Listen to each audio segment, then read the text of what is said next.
welcome. I would like to welcome you to episode 555 of the Unpopular Podcast. This is the man, the myth, the legend, Jalen Hunter. Here at the Unpopular Podcast, normally asked to agree with me. I'm asking you to hear me out.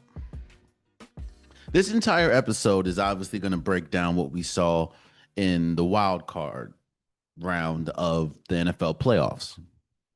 But where I want to start this is with what is important to you? What do you hang your hat on?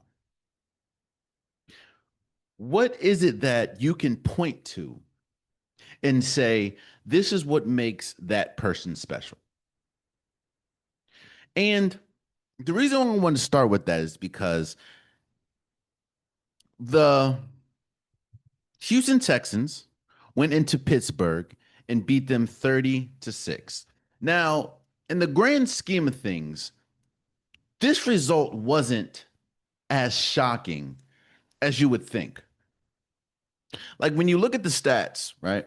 And you look at, this is the first time that the Texans ever won a playoff game on the road.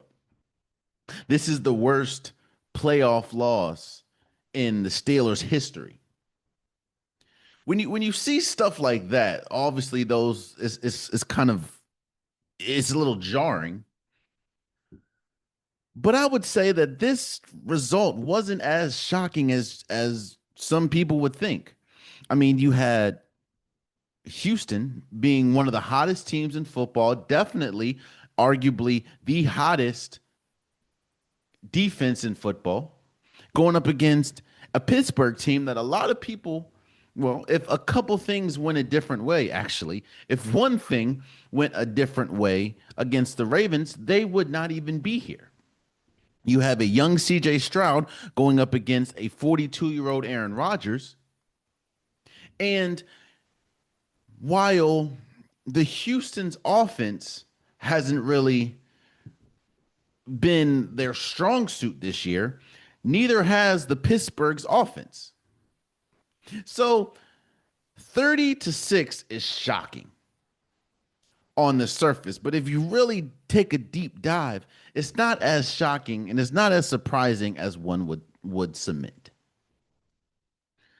But the reason why I wanted to start with this game is because everything that it means. I started this episode with, what do you value? Because shortly after this game, actually a day after, yesterday, it was announced that Mike Tomlin is out. He's stepping down as the head coach for the Pittsburgh Steelers. He was the longest tenured coach in the NFL currently. In fact, him and John Harbaugh were the two longest tenured, one 18 years, one 19, were the longest tenured coaches in the NFL, and now they're both out. And that the start of this episode, the beginning of this episode, is solely focused at Mike Tomlin and the legacy that he leaves and the legacy that he has accumulated as the Pittsburgh Steelers head coach. The stat that everyone hangs their hat on, or the stat that everyone talks about when they talk about Mike Tomlin as the head coach of the Pittsburgh Steelers, is he's never had a losing season. He's never had a season under 500 as the head coach for 19 years. That in and of itself is incredible. I'm not this first part. I'm not poo-pooing. I'm not minimizing how great, how rare, how difficult that is to accomplish, especially when you see some of the teams that he has had. That is an incredible feat, and one that will not be, I don't think will ever be topped. 19 straight years as a head coach, and two, as a head coach, and never have a losing season is again one of those records I just don't believe will ever be matched. But here's the tricky part about that. Here's the tricky part about hanging your head on or hanging your hat on one accomplishment. And I know it's going to sound like I'm crapping on that accomplishment, but I promise you I'm not. I'm just broadening up. I'm expanding the thought. When we talk about someone like Aaron Rodgers, when we talk about someone like Lamar Jackson, when we talk about someone like Brett Favre, when we talk about someone like Peyton Manning, what do we talk about more? When we talk about Peyton Manning and Aaron Rodgers, do we talk more about the MVPs, one having five, one having four, or do we talk about the Super Bowl wins? When we talk about Brett Favre, do we talk about the MVPs or do we talk about the Super Bowl win? When we talk about Lamar Jackson, do we talk about the MVPs or the lack of playoff success? It's all about what do you hang your hat on or what is important to you.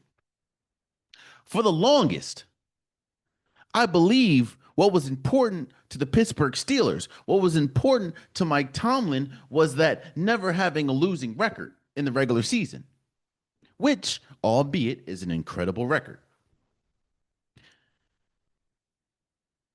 But the Pittsburgh Steelers losing to the Houston Texans not only was the worst playoff loss on the or worst playoff loss in Pittsburgh Steelers history, they've lost 7 straight playoff games. 7 straight. This is the seventh. So, while yes,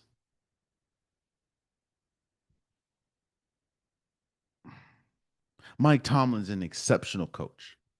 Yes, he has had 19 incredible years as a regular season coach, never having a losing record. Again, a feat I don't think will ever be topped.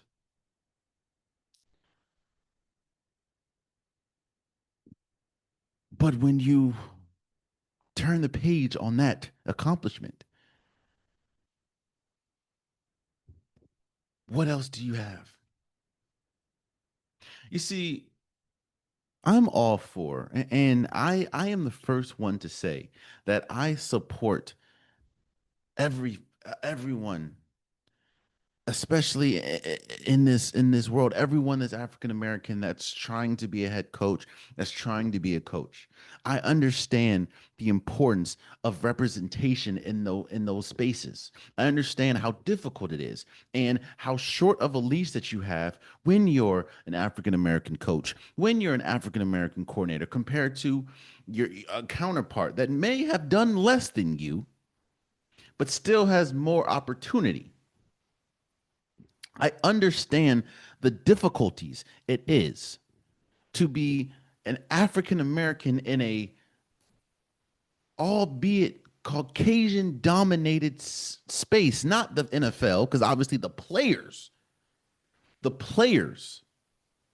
are predominantly African American and the great players are predominantly African American, but the coaches, that's a whole different story. So I understand that. And I'm never going to say that Mike Tomlin is a bad coach. I'm never going to say that Mike Tomlin did not do a good job as the head coach of the Pittsburgh Steelers. But what I will say is at some point, instead of strengthening was already on the resume, you have to add something new. I know he has a Super Bowl win. But that's been, again, the man has lost 7 straight, or the man lost 7 straight playoff games, which means that for the longest, there was no expectation of the Pittsburgh Steelers competing for a Super Bowl because we knew that they did not have a shot. And it's not like, and why I say that 30-6 is not shocking is because when you look at those 7 straight losses, most of them were not close. Most of those 7 straight losses weren't close. I'm one vividly I can remember is a couple years ago they went up against the Kansas City Chiefs. Wasn't close. Last year they went up against the Baltimore Ravens. Wasn't close.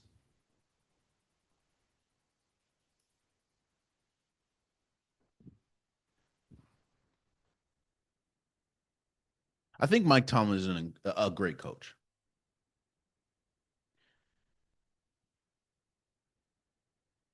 So what I'm about to say next is going to sound like he isn't, but that's not true.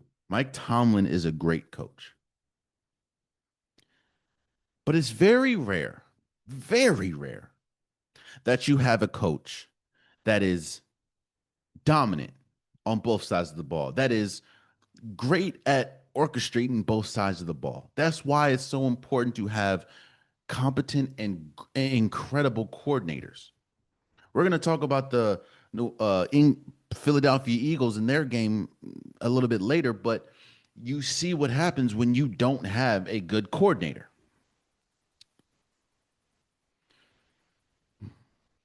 But when I talk about Mike Tomlin, I talk about the Pittsburgh Steelers. One thing that we know is that Mike Tomlin is a hell of a coach when it comes to defense. When we talk about the Pittsburgh Steelers, the one thing that is you can't question is that going into every season, the defense is going to be good. The defense is going to be stout. Even this year, Jalen Ramsey, TJ Watt, he dealt with a bunch of injury, or he dealt with an injury that he missed a good part of time, but he's been great. Patrick Queen, Highsmith, Cam Hayward.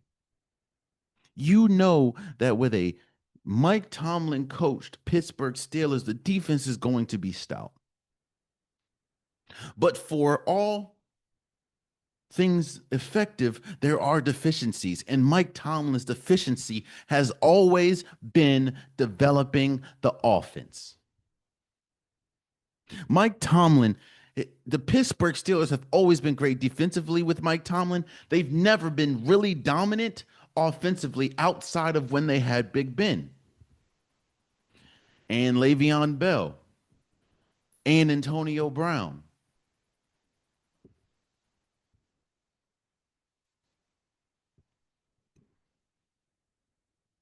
And I'm not saying that should ever be a fireable offense, but what that's saying is if you know that you're not the best when it comes to offense, that means you have to hire an exceptional offensive coordinator. If you know you're not the best offensively, you have to hire an exceptional defensive coordinator.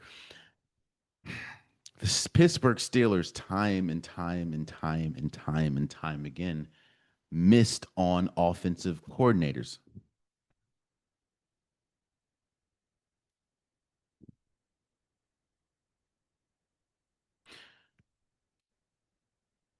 Which leads me to the next part of the Pittsburgh Steelers breakdown.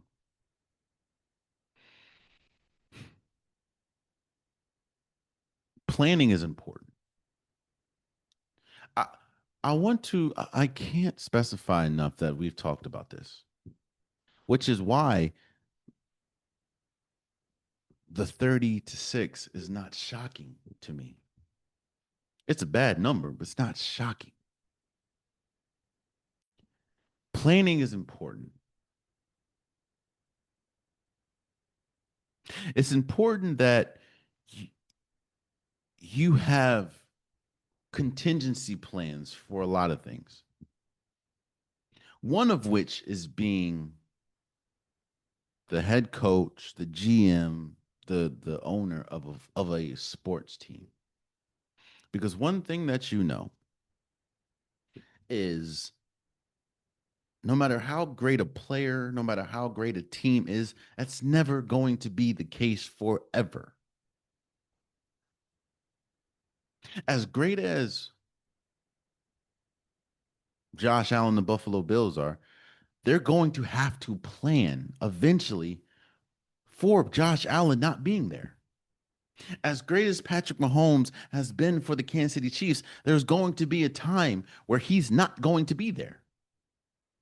As great as Lamar Jackson is for the Ravens, there's going to be a time where he's not going to be there. The thing that defines the franchise is what happens after. How did you set yourself up for victory after? How did you set yourself up for success after? And that has been such a detriment with this Pittsburgh Steelers team. You should have known. We all knew that Big Ben was not going to be there for long. And I'm not saying you don't ride the engine to the end. Like I think you should ride the car until it can't drive no more. But that doesn't mean that you're not already looking for another car. That doesn't mean that you don't have another car ready as soon as yours breaks down. They From injuries to playoff losses to just the way that Big Ben carried himself in the offseason. They it's like they were the only people, even though sports media, the world was telling them, yo, Big Ben's not gonna be here for long. Maybe you should start preparing to draft. Maybe you should start preparing for yet another voice. And there's a reason why there's been so many starting quarterbacks since Big Ben left, is because they were not prepared, which is an indictment on themselves, not on anything else. They didn't. Big Ben just didn't have an Andrew. I understand to a certain extent the Colts. Andrew Luck just waking up one day and saying, I want to retire. Yes, I get that. It's like throwing the whole team out of whack. Albeit, yes, you didn't protect him, as he was behind religiously one of the worst offensive lines. But I understand if a team gets caught off guard, like, oh shoot, we weren't prepared for this. When you look at the age of Andrew Luck and just the production, I get that. That was not Big Ben in this Pittsburgh Steelers team. You saw the decline very clear, but they did nothing to prepare for it. Which brings me to my final point with the Pittsburgh Steelers, and that is Aaron Rodgers. Because it is no question that 42-year-old Aaron Rodgers has been the best quarterback this team has ever had. Or, well, ever had. If you talk about cachet and name, yes, but has had since Big Ben.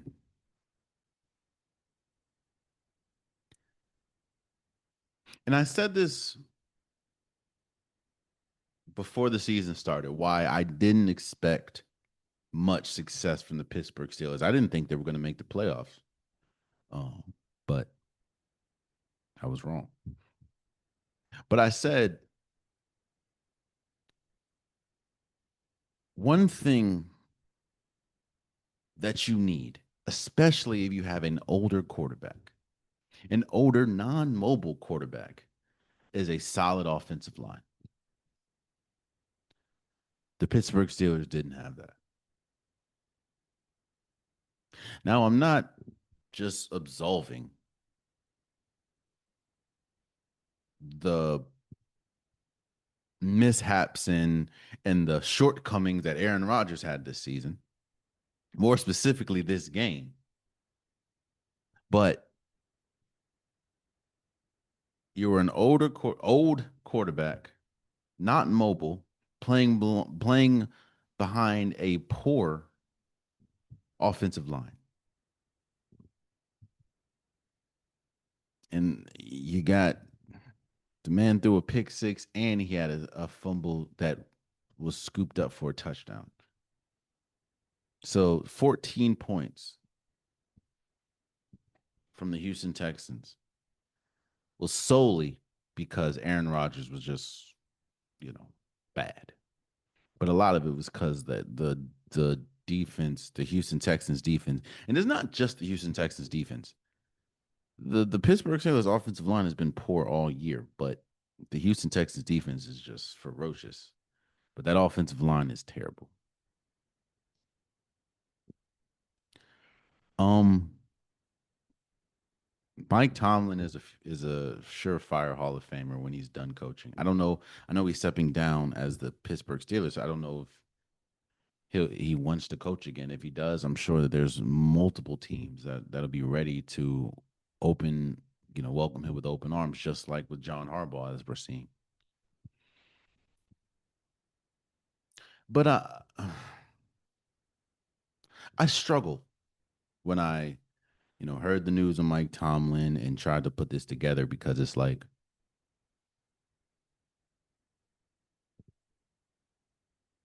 I struggled to determine if I would categorize the Mike Tomlin era of the Pittsburgh Steelers a raving success. Were there successful moments? Of course. You won a Super Bowl. You had obviously the never losing season. Yeah, those are successful. Obviously, being an African American coach, being able to coach that long is all successful. So maybe it's not considered a failure. Maybe it's and when you look at those, and if you value that, then yeah, it's successful. But maybe in the same breath, it's mm,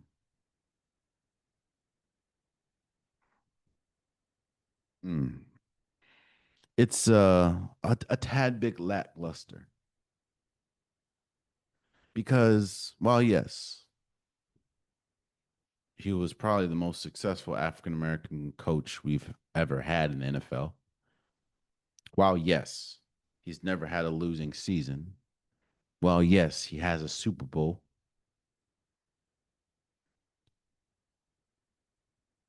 There's been way too many seasons where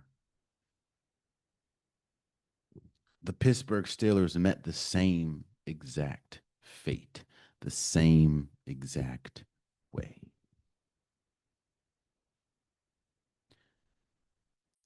7 out of 19.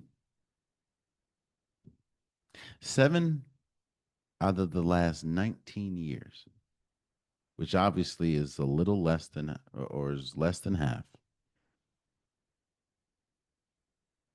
Mike Tomlin has not even sniffed the second round of the playoffs. And now that I'm really thinking about it, it is ironic that his last, at least, head coaching game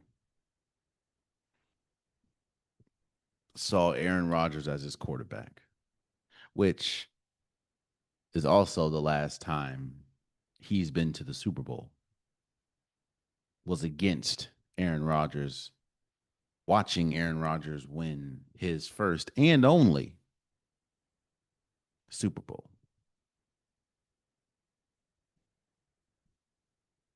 It's all about what do you value. Let me talk about this game for a brief second.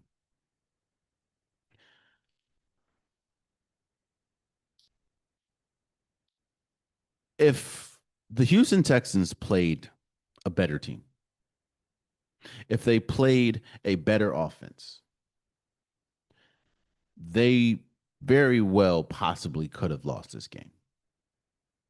I think the stat was a team that had 3 turnovers or lost a turnover battle was like 1 in 900 and something.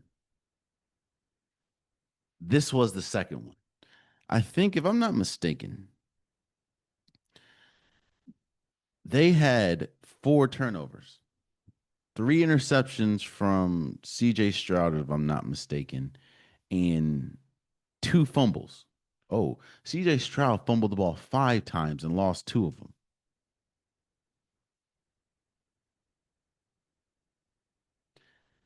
I know going into it, the biggest concern, the biggest question mark with this Houston Texas team was the offense, more specifically the running game. The running game has been poor going into like for the last few weeks. However, Woody Marks was got 19 carries for 119 yards, and Nick Chubb, he did what he had to do, 10 carries for 48 yards. Christian Kirk had 8 receptions for 144 yards. Um, I so obviously I'll give my opinion probably next episode or my predictions next episode of the divisional round. But what I will say is this offense is going to be. I feel like a lot of the things that CJ Stroud struggled with, it can be fixed. However, I don't know if it's gonna. You're going up against a good defense in the New England Patriots now. If Christian Gonzalez is not going to play, that's huge. But you still have Christian Barmore, and those boys is tough. I wonder how this team is going to fare without Nico Collins because Nico Collins went out with a concussion. Usually, that usually means you're not going to play the next week. So we'll see. But you know, they they did what they were supposed to do. The defense willed them to a win.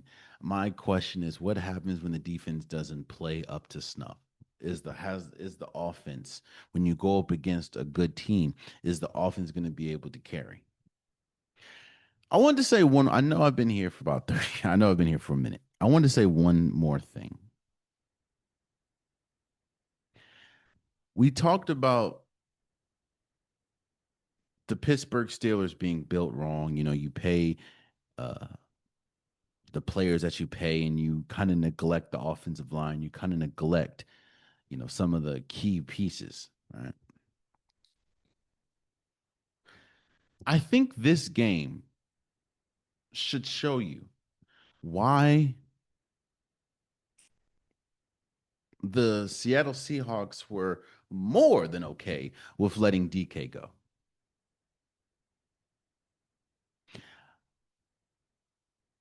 I think DK Metcalf has the talent to be a number one receiver.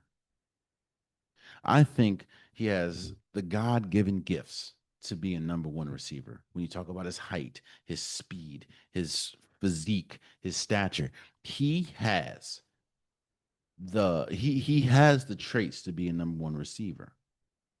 But this game shows you why he's not. This is a got to have it game. And you're telling me that he only had 2 receptions for 42 yards? And he had 5 targets. I think I know he dropped one bad one, but I think he dropped 2 passes.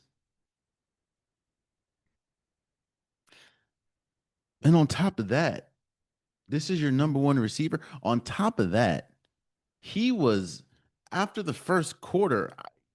I almost forgot that DK was on this team. I was like, oh, there he goes. Oh shoot, DK's on this team. A number one receiver, that doesn't happen, especially when he wasn't really even paired up against their best corner.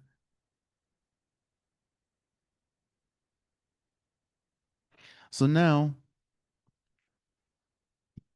you don't know what's going to happen with Aaron Rodgers. I believe he should have. I mean, physically, it looks like he can play, but if you're not going to address the offensive line or get pieces, but who knows if that's going to happen, and see Mike Tomlin leave, I don't foresee Aaron Rodgers staying. So you don't have a quarterback right now, and you're paying DK all that you're paying him for him to have for your most important game of the season to have 2 receptions for 42 yards. And he disappeared majority of the game. I don't know.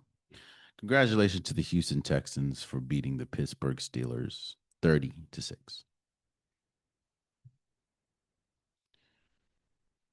For there to be an epic comeback, for there to be a historic comeback, there usually has to be an epic collapse. to follow. They usually have to, it kind of goes hand in hand.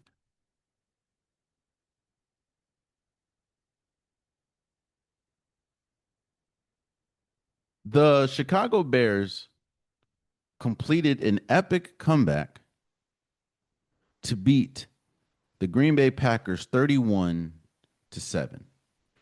To put into perspective what I'm talking about, before we go any further, the Chicago Bears scored 25 points in the fourth quarter. Obviously, this is not the first time this season that Chicago has come back from behind to win. In fact, you're kind of getting the reputation of being the comeback kids with Caleb Williams.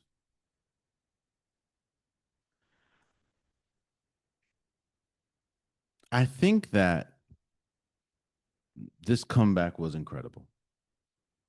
This was the magnum opus of the season so far for the Chicago Bears. Wild card down double digits and I think down as much as 15 points in the fourth quarter. And Caleb Williams threw two interceptions.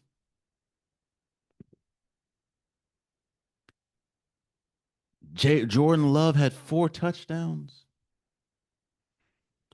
The Chicago Bears can't get a stop to save their life, and you come back in the fourth quarter to win. I don't know if you can continue to live that dangerously uh, as a team, especially in the playoffs. I mean, we're about to see what happens against the Rams, but that was a historic, epic comeback for the Chicago Bears. That was one of the greatest things that you could watch because watching it, I'm thinking to myself, yo, there was one point where the Green Bay Packers had a 98% chance to win the game. 98%. In the fourth quarter, there was a time when they had a 98% chance to win that game. And right now, they're at home while Chicago is preparing for LA to come into their house. That. Mm. And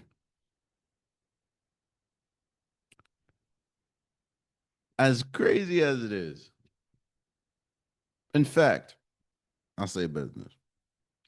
Take away that fourth quarter. Caleb Williams didn't play well. This offense didn't play well. Colston Loveland played well, but most of his 137 points or 137 yards, 8 receptions came in the fourth quarter.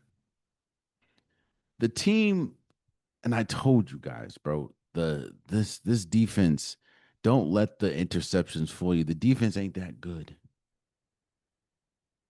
They look dead to rights. In fact, going into the fourth quarter, they only had 6 points, 6-21. They looked dead in the water. And it's very interesting to think about what the conversation would have been if they would have lost. Would there have been understanding? You know, this is a young team and you have a first year head coach and Ben Johnson and there you shouldn't expect much, you know. Would those conversations happen? In the words of the great Kanye West, I guess we'll never know. But that fourth quarter did happen. And the Chicago Bears, Caleb, he finished the game with 361 yards, two touchdowns, two interceptions. DeAndre Swift, 13 carries for 54 yards. They couldn't get anything in the run game. They didn't even have 100 rushing yards as a team or as a as a team. They had 93 rushing yards. Yet they were still able to win. DJ Moore had a touchdown, man. Omes Zaccheaus had a touchdown. Damn, I'm thinking about it. Colson Loveland had all them yards and no touchdown. This was as epic as a comeback as you've ever seen. Historic comeback. I think the largest comeback in Chicago Bears history in the playoffs, I believe. For and I think one of the best fourth quarters we've ever seen in the playoffs. Congratulations to the Chicago Bears for beating the Green Bay Packers 31-27. Scoring 25 points in the fourth quarter is not easy. Scoring 25 points in a game is not easy, let alone fourth quarter. Which goes back to how I introed this topic. With an epic comeback, it's usually paired with an epic collapse. I am not shocked that there's a lot of question now swirling Matt LaFleur and if he's going to remain as the head coach for the Green Bay Packers. Because I understand that you lost Michael Parsons for the year. I understand that Jordan Love was out with injury for a good portion of the end of the season. Actually, I think it was about 2 games or a game or two. Um, but even with Jordan Love's regular season injury, even with um, Michael Parsons out for the season, you still had a 15-point lead going into the season, going into the fourth quarter. On top of that, the Chicago Bears couldn't get anything going on. Again, they had 6 points in three quarters. And your quarterback was slicing and dicing. However, how is it that you're up 15 points in the fourth going into the fourth quarter, which means that you're in prime position to win the game. You're in prime position to just milk clock by running the ball. How do you only have 3 rushes? 3 rushes the entire fourth quarter. How is it that you have a quarterback that threw 4 touchdowns, no interceptions, yet and still you lost? How is it that you paid Josh Jacob all that you paid him, yet he can only get 19 carries? 3 of those 19 came in the all of the fourth quarter. Even when you're seeing the Chicago Bears score points, you're thinking to yourself, well,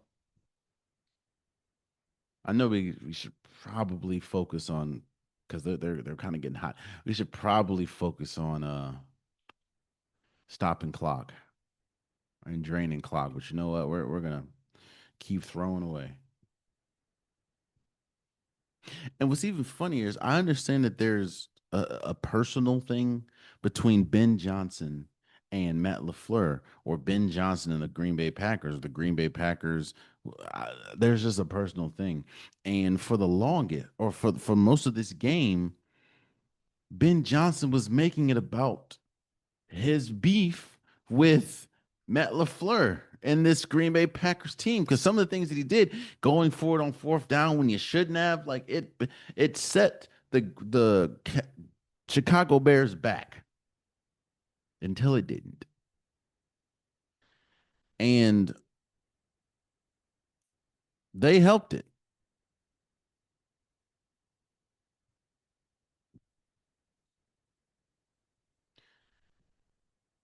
I don't think Matt LaFleur should or is going to be fired for this. But two things are very true in this instance. The Chicago Bears had a historic all-time comeback, while the Green Bay Packers had a historic all-time collapse. And you can't really look much further than their head coach. So, you know.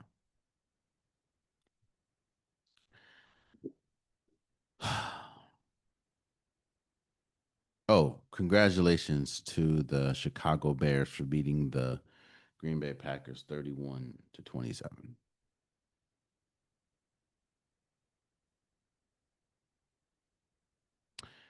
They say the hardest thing to do in sports is repeat.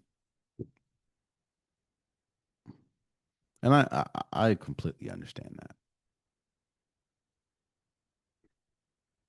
The hardest thing because I mean, there's so much that has to go right in a season.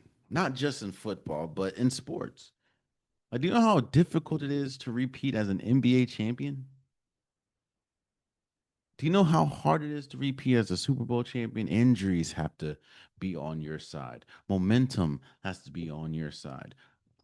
Uh, Plays in a game have to be on your side. There's so much uncontrollables that need to go right for you just to be in a position to repeat as champion.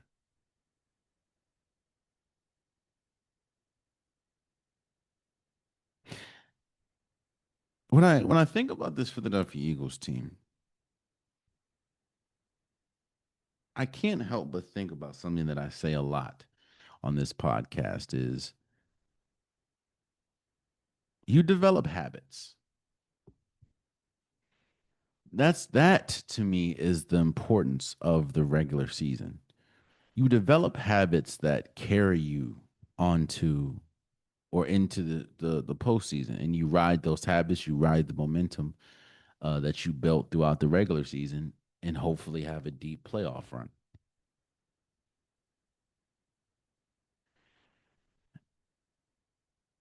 And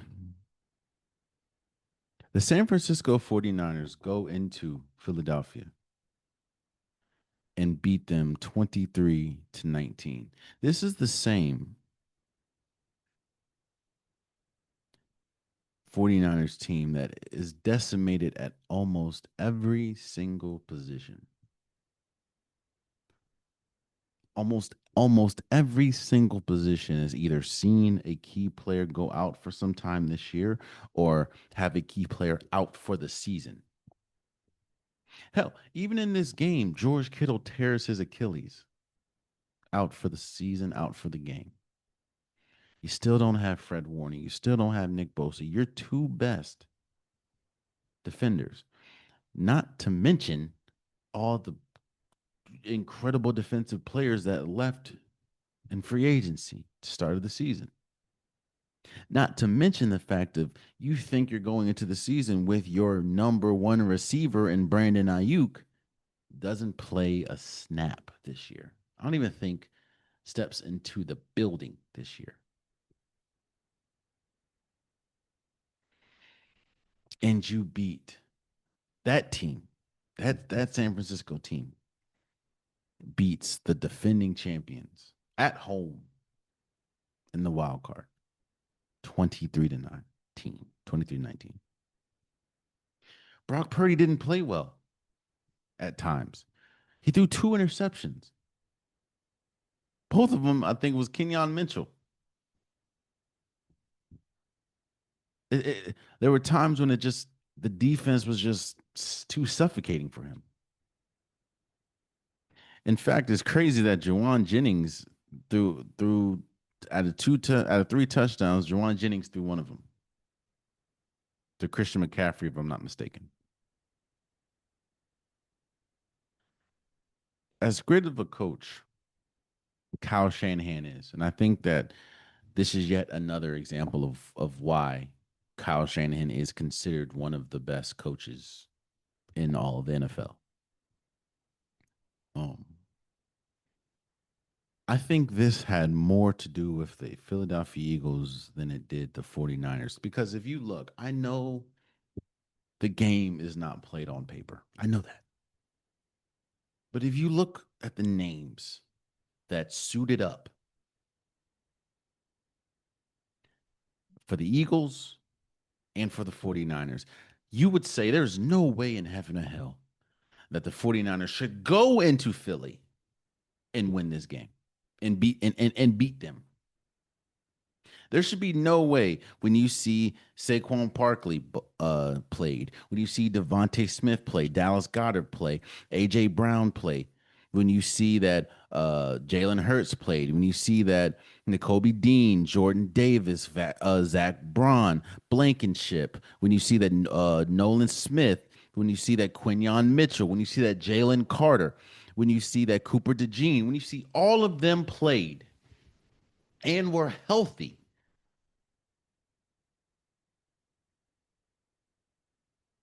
there should be no reason. There should be no way that the San Francisco 49ers beat the Philadelphia Eagles. However, let's add some more context. This is the same Eagles that has been struggling offensively uh, for the better part of half the season. This is a Philadelphia Eagles that hasn't been able to get the same production from Saquon Barkley this year that they did last year. But a lot of that isn't due to Saquon Barkley. It's due to the fact of you have a new offensive coordinator that doesn't seem to be able to get right. I understand that Lane Johnson not being there also impacts, you know, Saquon Barkley's lack of efficiency. But even in this game, he rushed for 106 yards and had 25 yard. He had three receptions for 25 yards. So he technically had 131 total yards. Saquon Barkley wasn't the issue. This is the same Philadelphia Eagles team that all season it has been clear that there is a rift between Jalen Hurts and AJ Brown. And let me address the AJ Brown situation for a second. AJ Brown, I think that everybody has a bad game. I think that, you know, every single great player has had a bad game. There hasn't LeBron James hasn't had a bad game. Michael Jordan hasn't not had a bad game. You know, Steph Curry hasn't not had a bad game. Patrick Mahomes had a bad game. Josh Allen, Lamar, every great player has a bad game. So uh,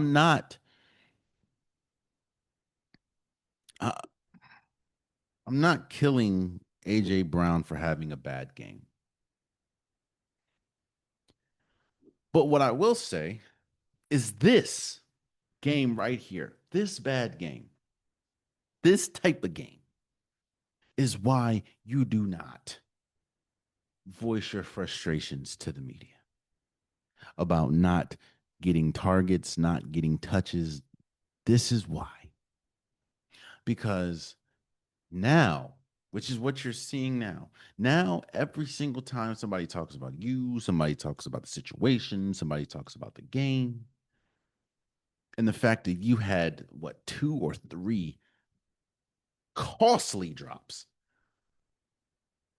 A third down, I can think of the go route, and then we see you on the sideline, you and Nick Sirianni yelling back and forth at each other. It's no coincidence that now people are starting to bring up the fact that you've been public, you've been open about your frustration with the lack of touches and the lack of targets that you get.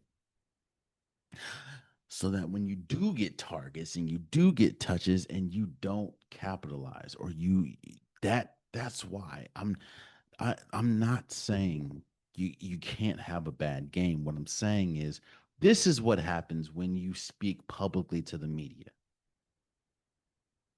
about your frustration of not getting targets. Because when you do get it, then you have two or three costly drops, and your team loses. Ugh, that's tough because that's all they're going to talk about. Well, you were complaining about not getting touches when you got them. What happened?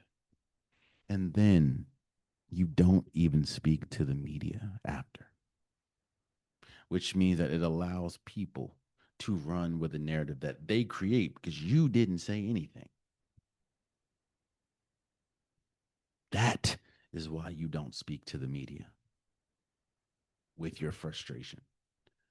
I I think that AJ Brown was justified of feeling how he felt. I did. The only thing I did not like is how he carried himself about those frustrations in the media.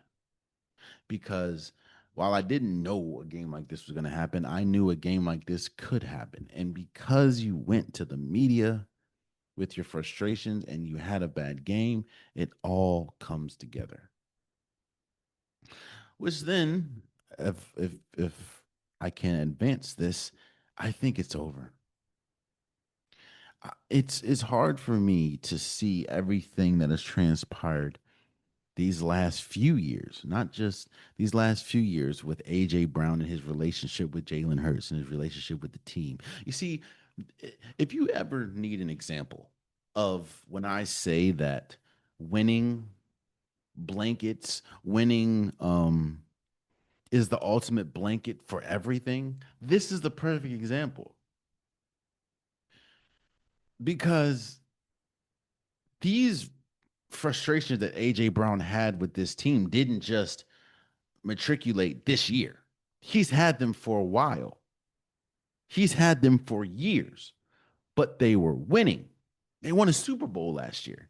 So what do I look like being, you know, I'll let it slide because we're clearly what's happening, we're winning Super Bowls. Or we won a Super Bowl. We were getting to a Super Bowl. They went to two with AJ Brown as the number one receiver and Jalen Hurts as the quarterback, and they won one of them. They've been to several or NFC championships. So the winning was masking the frustration because, like, well, I mean, I'm pissed, but we're winning. When that doesn't happen, when that's not, you know, as we're seeing when the winning isn't happening and the frustration is still there, you pull the covers, boom.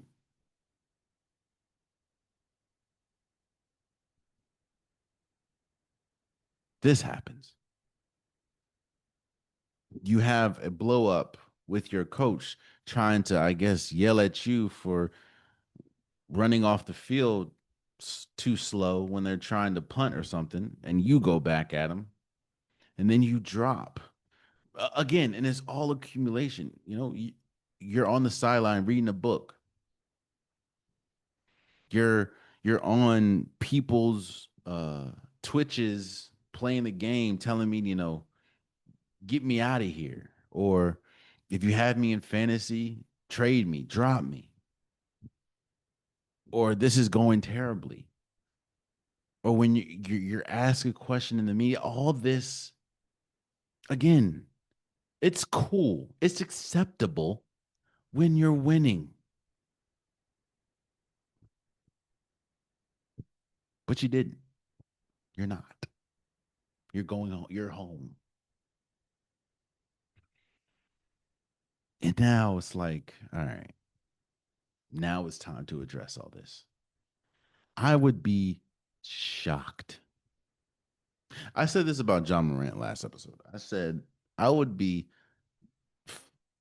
just incredibly shocked if the start of the season next year, John Moran has Memphis on the uh, across his chest.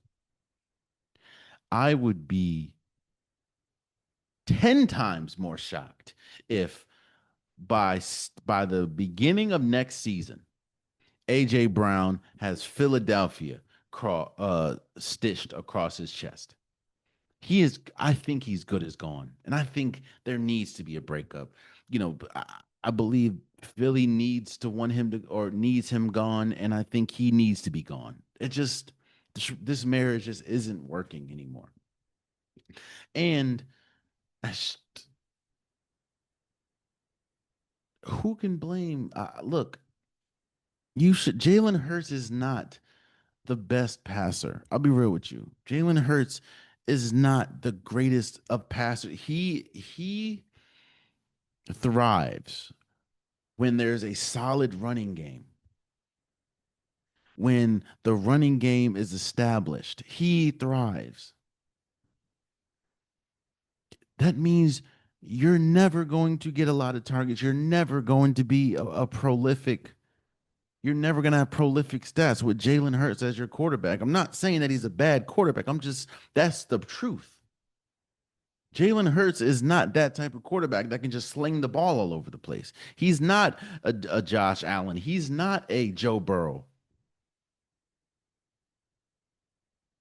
So you're never going to get those. And I understand it when you talk about contracts and stuff, but it's not going to happen. So I just think this whole season, the Eagles developed bad habits. And those habits came to bite them, or those habits came in the form of the 49ers, and they beat them 29-19. When every single metric, every single inkling, every single prediction should have had the Philadelphia Eagles winning this game. But when you have such a shaky foundation all season, the Philadelphia they looked exactly how they looked, especially the second half of the season. Not good offensively, defensively, and had moments lapses in moments, and now they're at home chilling. Congratulations to the San Francisco 49ers for beating the Philadelphia Eagles 23-19. Hmm.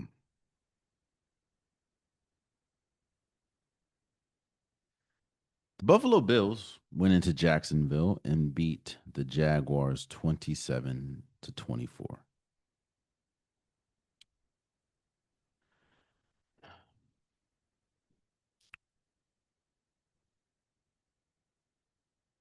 What's shocking about the not shocking, but what's sort of scary about this game is I know a lot of people are saying, "Oh, Josh Allen put on his cape and he became Superman."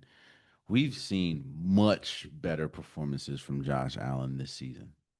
Uh, Meaning that this isn't even the best Josh Allen can get, and he most definitely willed his team to the finish line. He definitely willed his team to this win. James Cook only had 46 rushing yards. He willed his team. Um, but I kind of want to look at the Jacksonville Jaguars, man, because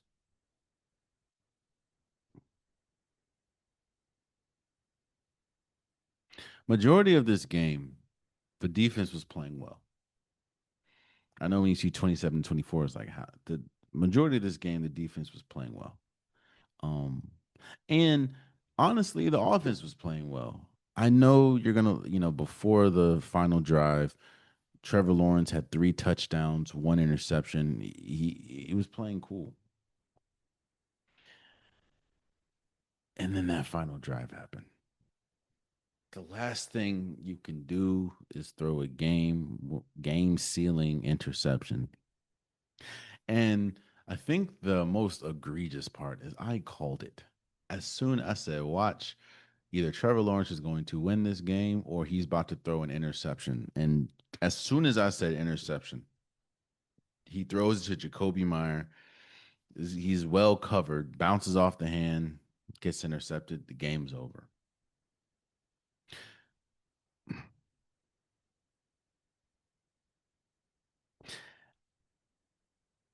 Mm. I'm a little torn because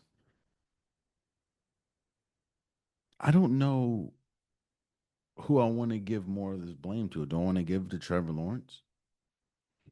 Because you threw a game sealing interception. I think he played well throughout the game, especially, every time, except for the last drive, every time the Bills answered every time the Bills scored, uh, Trevor Lawrence and the Jacksonville Jaguars had an answer.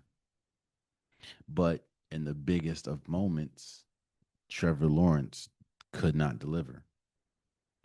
On top of that, there were several occasions where they were backed up. They had the Bills dead to rights and they didn't capitalize. They didn't score or the defense couldn't get a stop. But actually, you know who I'm going to look at? I'm looking at, I know he's getting a bunch of praise right now, but I'm looking at Liam Cohen. I know you should be proud for getting your team to the playoffs, especially having the record that they had to start the season and last year. But I feel like he actually is more to blame for this loss. What is the biggest Achilles heel for the Buffalo Bills? For people that don't know, they're one of the worst rushing defenses in the league. Bottom three for sure. And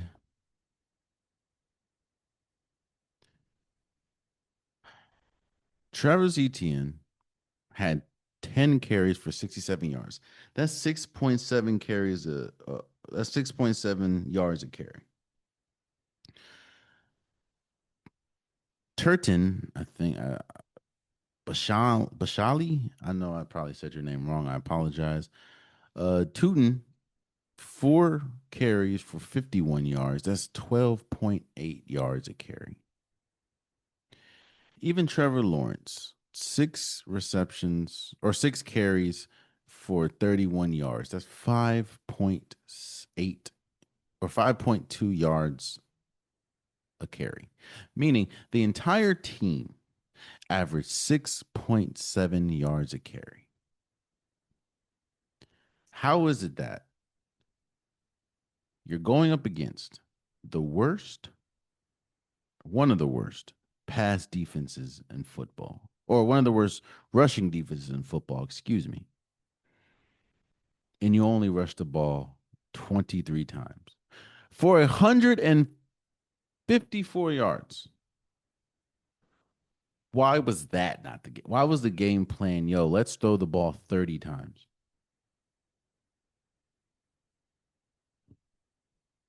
instead of, yo, let's give Travis Etienne 15, 20, 25 carries?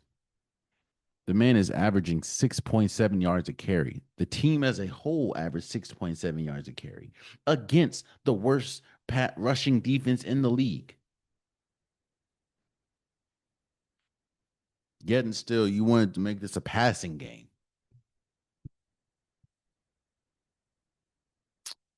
Too many times I'm thinking to myself, yo, why are they passing?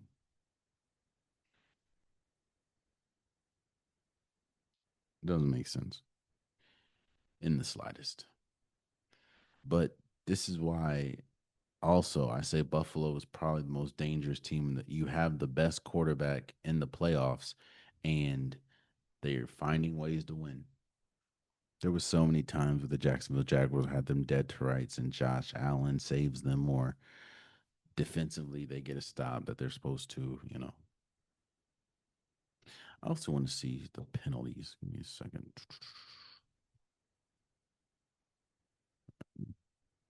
Can't see the penalties. Actually, yeah, I can see right here. Team stats. How many penalties were there? Penalties. Jackson. Yep. All right. Jacksonville had two penalties for 10 yards, while the Bills had seven penalties for 39 yards, and they still. The Bills also had a turnover. Yeah. Yeah. I guess this shows that one team was ready and the other team was not. Because in what world are you going up against one of the worst, if not the worst,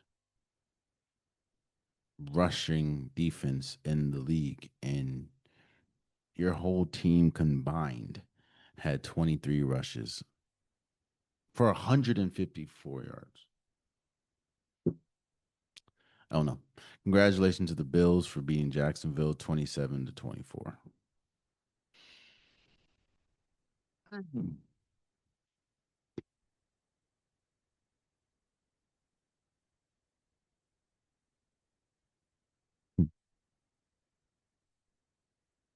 Before I say anything about this game, I want to be very clear. I don't root against Justin Herbert. I don't wish ill upon Justin Herbert. I don't hope that Justin Herbert doesn't succeed. Hell, I'm an Oregon fan. So obviously, I've spent several years of my life rooting for Justin Herbert. But what I do is I'm honest. I'm honest about what I see. I'm honest about what I've seen. I'm honest about what is in front of us.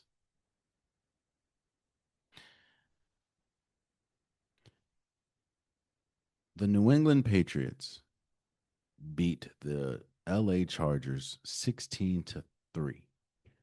Not 13, not 6, not 9, not 16-14. They beat the Chargers 16-3. Now, you can blame a bunch of people. You can blame the fact that this Chargers offensive line was terrible. A lot of it due to injury, but they weren't that good, and they were manhandled this game. And that's true. You can talk about the fact that the Chargers don't really have a legit number one receiver, which is true. I know, I know that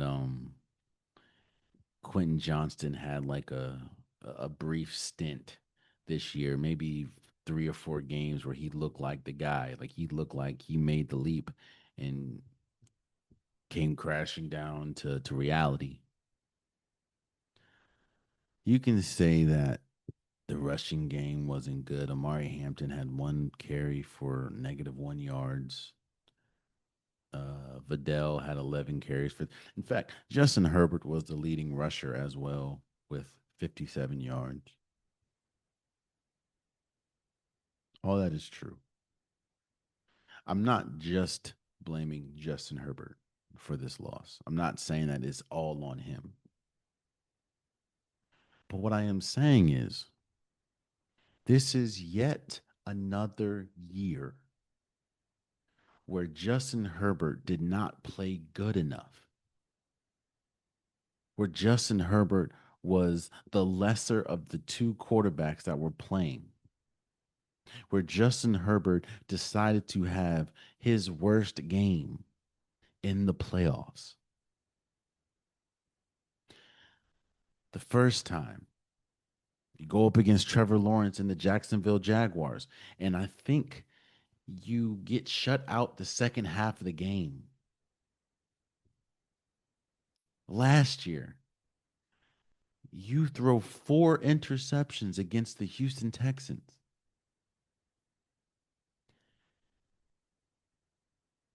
And this year, you're going up against Drake May. You're going up against this New England Patriots defense, and you only are able to muster up 3 points. And there were multiple times where they were in scoring position and didn't they went for it in the fourth down, didn't get it multiple times. This game could have been much different if they would have capitalized on those fourth down plays that they went for. But if was a fifth, we'd all be drunk. I think Trevor Lawrence is the most talented quarterback we've seen, or I'll I'll shrink it.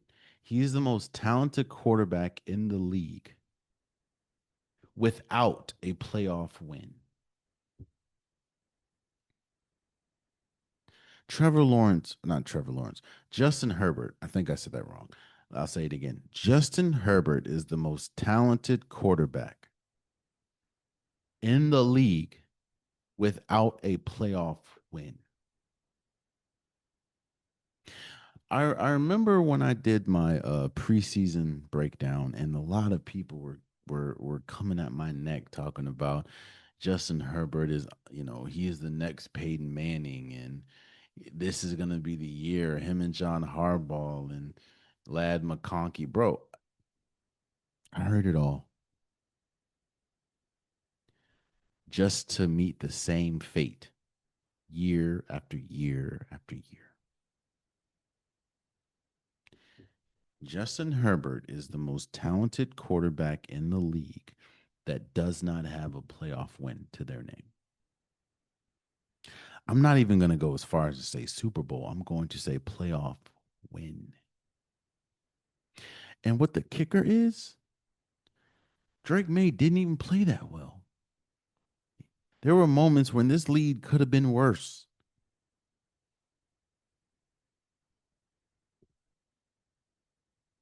But he played better than Justin Herbert. Again, I don't hate Justin Herbert. But the truth is the truth. He underachieves, or he's underachieved greatly in the playoffs. I know, and I hear it already. Bro, the offensive line. He was sacked 6 times. Did you see how many times he ran into a sack? Did you see how many times he held the ball for so long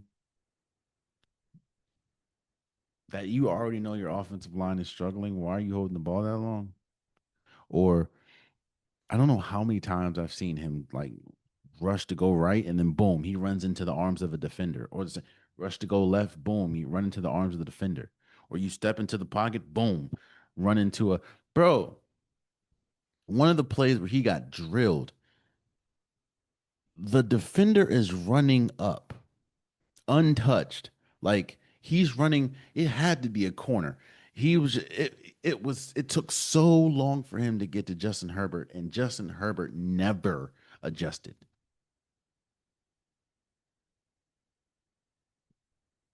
And got blasted.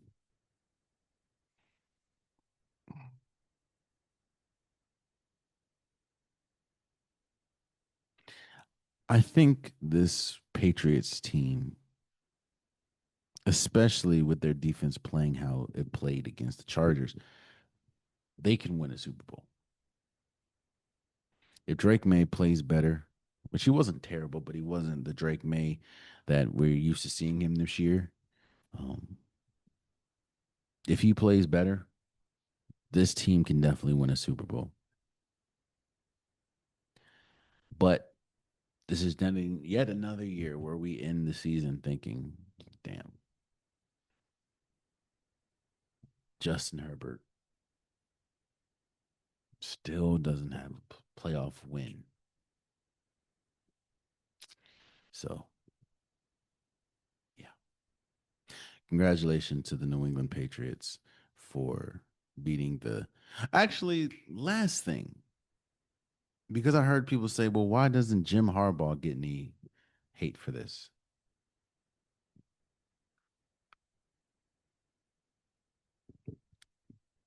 Um, I think it's a collection. I think Jim Harbaugh did have to scheme better, did have to have a better game plan going into this. But Jim Harbaugh is also proven to be a good coach, proven to take teams to the Super Bowl, take teams to the national championship. What has Justin Herbert proven? That you can win a Rose Bowl? That you're one of the most talented quarterbacks in the league? Yet and still, like we talked about with Mike Tomlin, what do you want? What do you want to be known for, bro? Do you want to be known for? Oh yeah, Justin Herbert, one of the best, one of the most talented quarterbacks ever. But then when you Wikipedia, when you look at the resume, it has nothing in the playoff in the postseason. Yeah. Again, congratulations to the New England Patriots for beating the Chargers 13 or 16-3.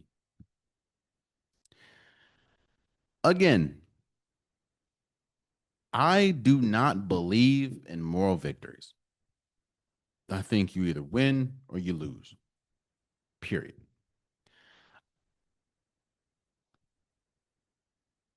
But the Los Angeles Rams beat the Carolina Panthers 34-31.